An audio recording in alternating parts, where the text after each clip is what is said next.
大家好，係驚奇怪異站。今晚我為大家準備咗3個真實到令人背脊發涼嘅鬼故。第一個係一位媽媽親口講關於佢個女 BB 被前世冤親債主纏身嘅恐怖經歷。第二個係一位小姐30年被男鬼追索性命，最後揭開真相嘅離奇故事。第三個係一位夜更巴士車長揸車撞鬼之後，先發現自己已經唔係人。3個故事各有各驚，但都有同一個主題：前世、今生、業障同承諾。準備好聽啦，記得開燈、開聲量。我而家開始講。大家好，我係李太，我住喺北角電氣道街市上面其中一棟大廈，即係好近以前新光戲院嗰頭。呢件係關於我個女阿姨，仲係 BB 嗰陣一段好恐怖嘅往事。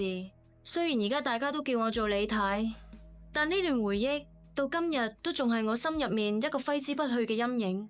嗰晚我哋啱啱放工，我同屋企人朋友一齊食飯，氣氛本來好開心。食係唔知邊個講起鬼故，就令我諗翻起阿姨大約6、7個月大嗰陣發生嘅事。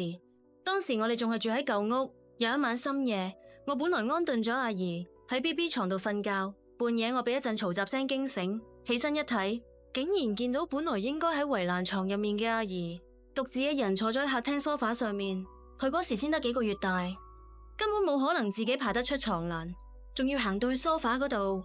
我好驚咁行上前，想睇清楚發生咩事，結果真係嚇到魂飛魄散。一個得幾個月大嘅 BB 竟然由口中發出2種完全唔同嘅聲，一男一女，而且語氣好成熟，仲夾雜住好多好難聽嘅粗口。嗰一刻，阿姨個眼神好空洞，好陌生，好似身體入面住咗2個惡毒嘅邪魂咁。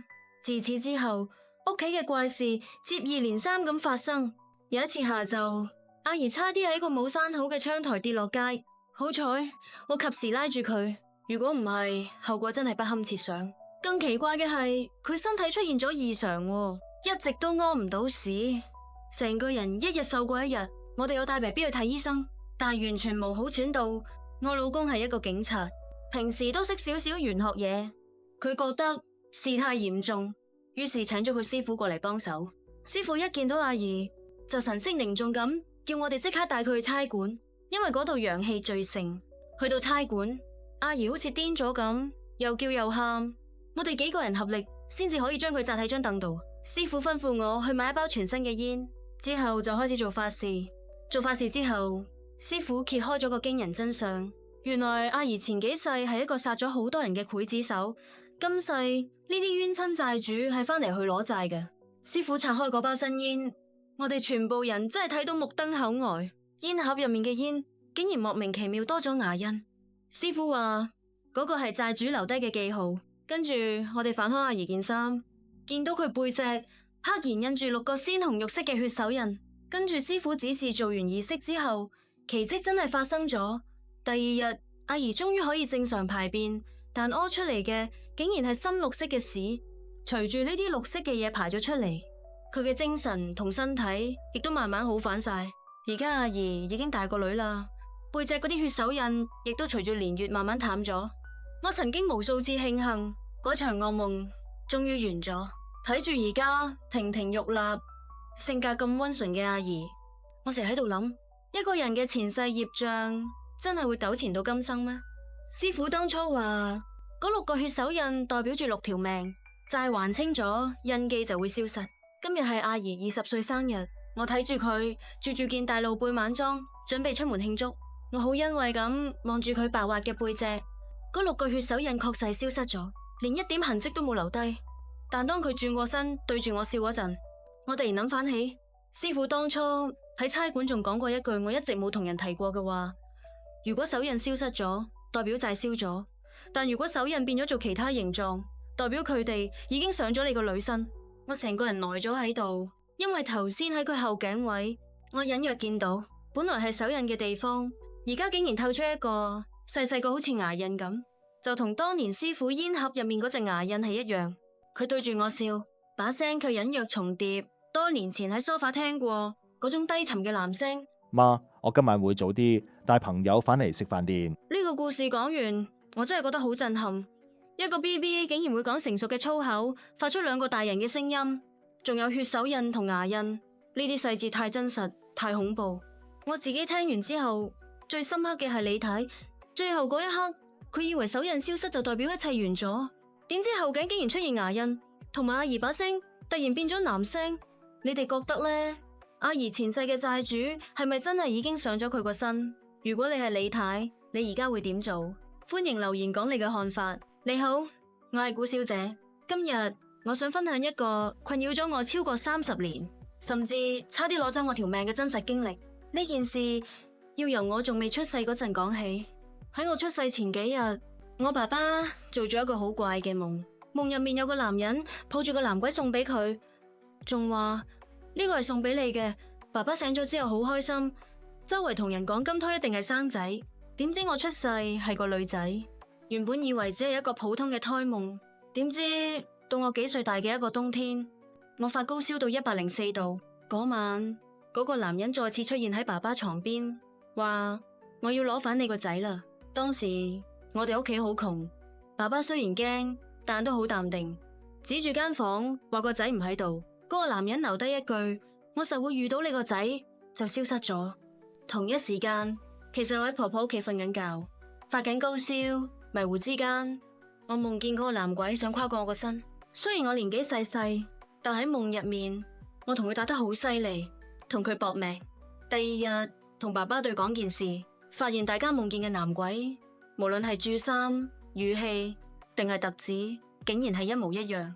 嗰晚之後，個男人透過婆婆傳咗句好似詛咒嘅說話，喺未來30年裏面，我會用盡我嘅方法攞返佢走。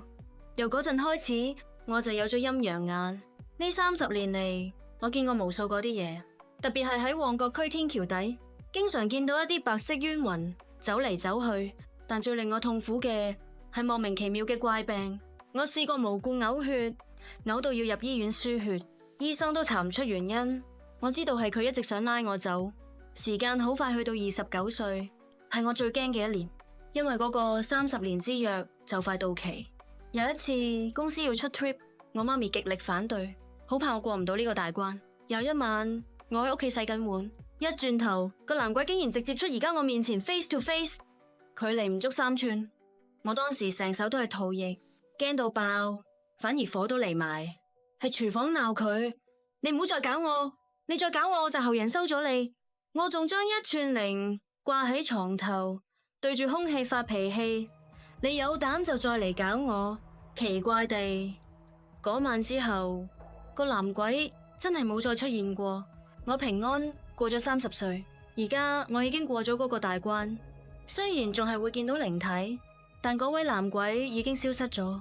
我以前成日諗，係咪我前世欠咗佢啲咩？但經歷過呢一切，我覺得人有時真係要有一股氣，你越驚，佢哋就越恰你。當我決定豁出去同佢搏命嗰陣，命運反而掌握反喺自己手入面。過咗30歲之後，有一次我幫爸爸執拾遺物，無意中讓到一張好舊嘅黑白相，相入面係爸爸後生嗰陣同一個男人嘅合照。嗰個男人正正就係夢入面嗰個着白色衫嘅男鬼。我攞張相去問返老一輩嘅親戚，親戚嘆咗口氣話：唉，呢個係你爸爸後生喺大馬做生意嗰陣嘅拍檔，當年佢哋遇到意外，嗰個人為咗救你爸爸先死咗。你爸爸當時好內疚，喺佢墳前跪咗3日3夜，發誓話如果生到個仔就過繼俾佢做繼子，幫佢供奉香火。我聽完之後全身起晒雞皮。原來嗰個男人唔係要攞我條命，佢只係一直以為我係爸爸應承過要送俾佢嘅嗰個仔。而我呢30年嚟嘅怪病同嘔血，其實係因為我身為女仔，根本承載唔起爸爸當年許下嗰個過繼男丁嘅重誓。佢唔係惡鬼，佢只係一個等咗30年想要一個家嘅可憐人。而我當初嗰場拼命嘅搏鬥，其實係喺拒絕一個佢等咗大半世嘅承諾。呢個故事聽完，我覺得最打動我嘅係最後真相。原來嗰個男鬼唔係惡鬼，只係一個等咗30年想要一個家嘅可憐人。古小姐嗰場廚房發脾氣同佢搏命，反而救咗自己。我自己嘅感受係，有時人越驚，鬼就越欺負你。但當你豁出去，命運反而會轉。你哋又點睇？如果你係古小姐，你會選擇同佢搏命，定係試下同佢傾偈？留言同我分享你嘅意見啦。我叫朗斯，係一個揸跑夜更嘅巴士車長，喺錦田呢區揸夜更，你一定要夠膽，仲要識得規矩。每逢凌晨2點幾開往市區嘅最後一班車，基本上都係同空氣做伴。呢條路冇咩街燈，兩邊唔係爛地就係舊村屋，車頭燈射過去，啲樹影搖搖欲墜，好似有人伸手出嚟截車咁。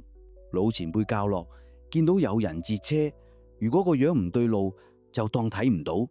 如果真係上咗車，千祈唔好望到後鏡。嗰晚大霧得好交關，我揸到去一個荒廢咗好耐嘅舊巴士站，遠遠見到一個着住灰白色唐裝、面無表情嘅阿伯企喺度。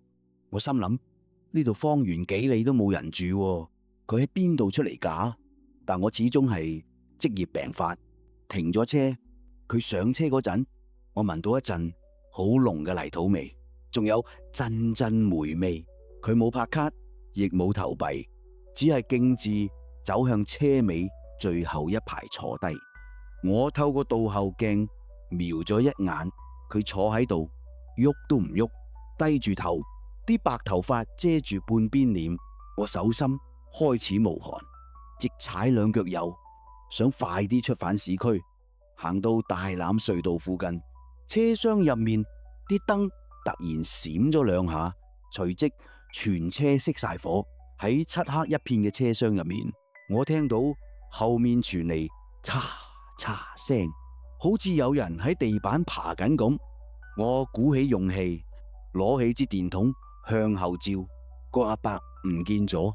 我心跳得好快，落車檢查引擎。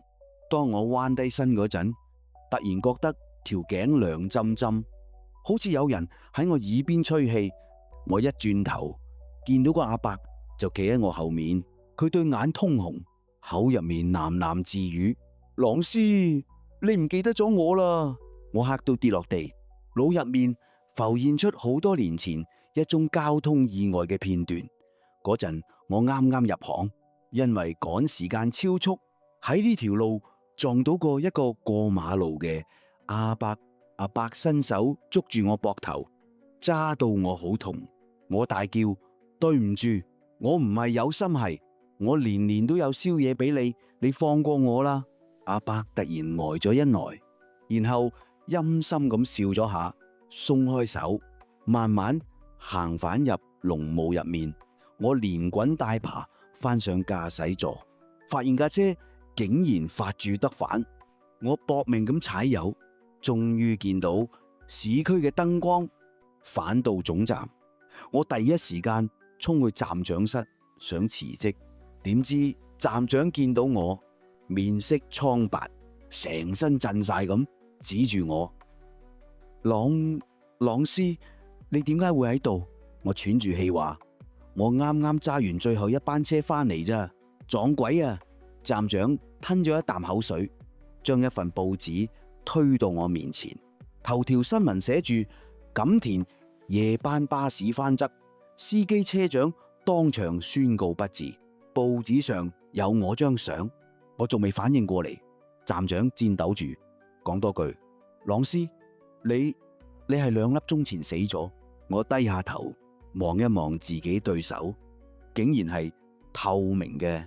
原來真正唔知自己死咗嘅唔係個乘客，而係我呢個司機。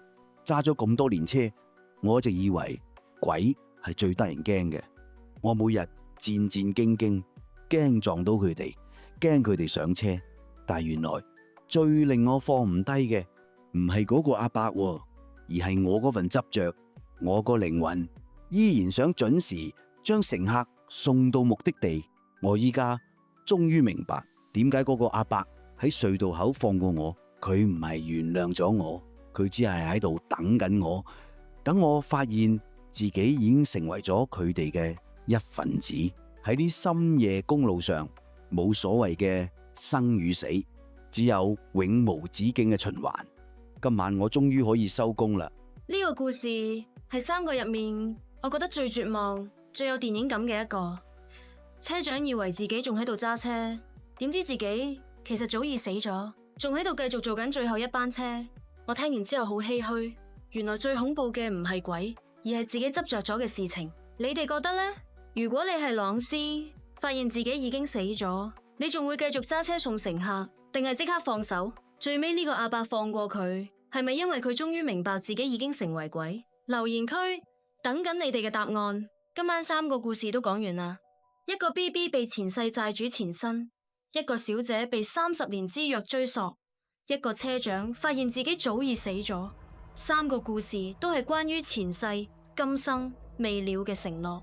我自己聽完之後，最深刻嘅感受係，無論係債、係誓言定係執着，如果唔解決，佢哋真係會跟到今生。而家我想聽聽你哋嘅睇法。呢3個故事入面，你覺得邊一個最恐怖？邊一個最打動你？或者你自己有冇類似被前世或承諾糾纏嘅經歷？歡迎喺留言區同我分享。記得訂閱驚奇怪異站，開鐘仔，讚好同分享俾朋友。下次我會繼續為大家帶來更多真實鬼故。多謝大家今晚陪我一齊聽故事，下次見。